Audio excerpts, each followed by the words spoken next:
UWS News Bulletin at 3:30. I am Petra Plačkova. Our top story today: Zimbabwe is waking up to a new president. Emerson Mnangagwa has been sworn in as Zimbabwe's new president in a ceremony earlier today in a stadium in the capital, Harare.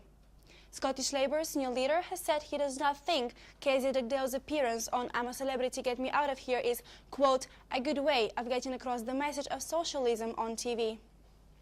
YouTube has failed to remove sexualized comments. Their system for reporting sexualized comments in children's videos has not been functioning correctly in over 1 year. They say there could be up to 100,000 predatory accounts leaving indecent comments on videos. The University of West of Scotland created a Tree of Life to celebrate the International Day of Midwifery next year in May and collect money for charity.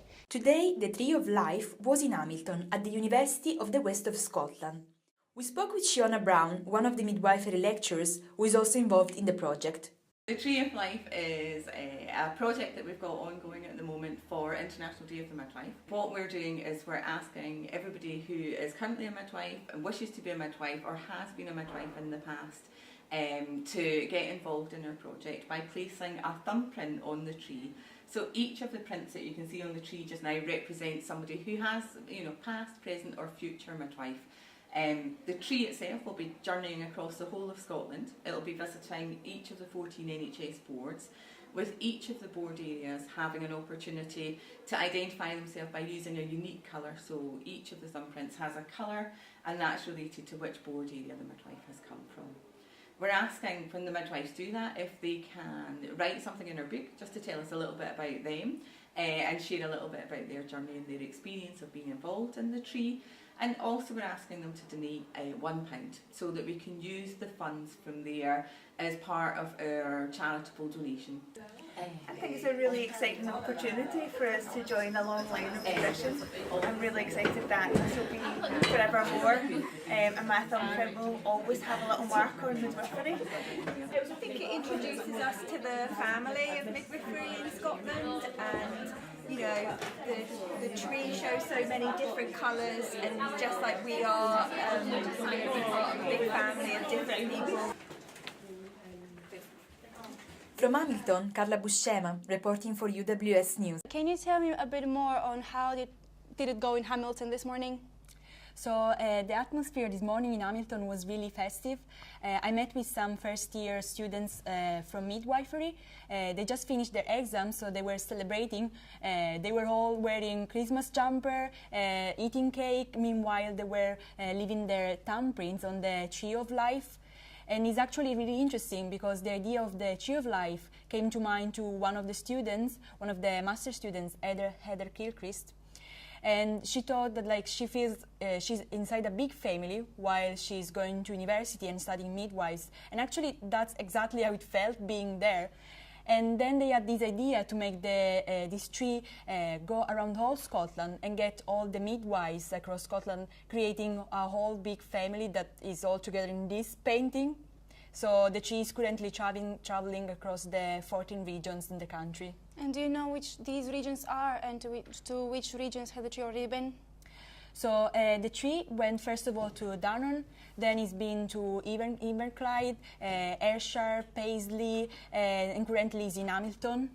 And it's really nice what they're doing, and actually Heather was even able to find some very cheap flights and go to Orkney and Shetland, so at the very top of Scotland. So the tree really is traveling all around the country. Thank you, Carla.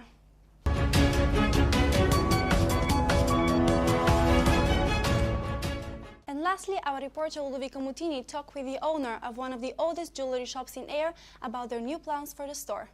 Today I am in Ayr, where I'm going to interview the owner of Logan the Jewellers, who's thinking to make changes and expand the shop for the first time since it opened 120 years ago.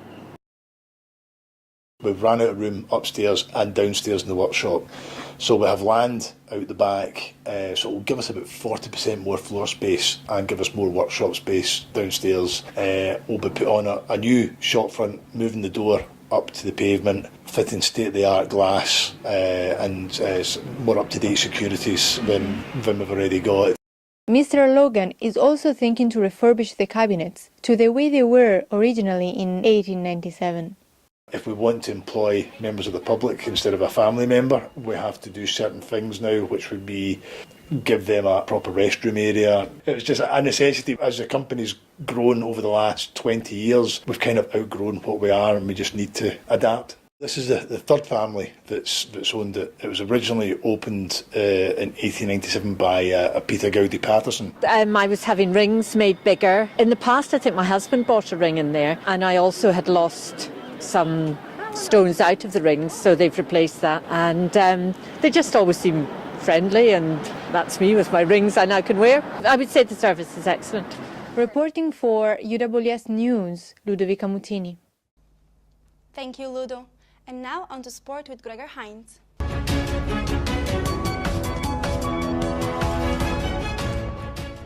Welcome to UWS Sports Desk. I'm Gregor Heinz. Our top story. This weekend sees the Betfred League Cup final take place. The Hoops are set to take on in-form Motherwell side. Tom McKinnon joins us in studio to talk more about the final. So Tom, can Motherwell do the impossible and actually beat Celtic? Well, Celtic come into the game in terrific form, 64 domestic games unbeaten. However, Wednesday night's defeat in Paris, the 7-1 humiliation, could have a huge mental and physical effect on the Hoops. You mentioned the defeat on Wednesday. Can you explain how, in more depth about how that can affect the team? Well, they went 1-0 up within the first minute, but as soon as Neymar equalised just 5 minutes later, their heads went immediately down, did not look the same side. And if Motherwell can play the same verve and tempo that Steve Robertson's instilled in them, then they can cause that Celtic side many problems. And are both teams going into this with fully fit squads? There's one injury concern amongst both squads, and that is Elliot Freer, who has a slight injury but should be fit for Motherwell's first cup final since 2011. Right, okay, well, thank you very much, Tom.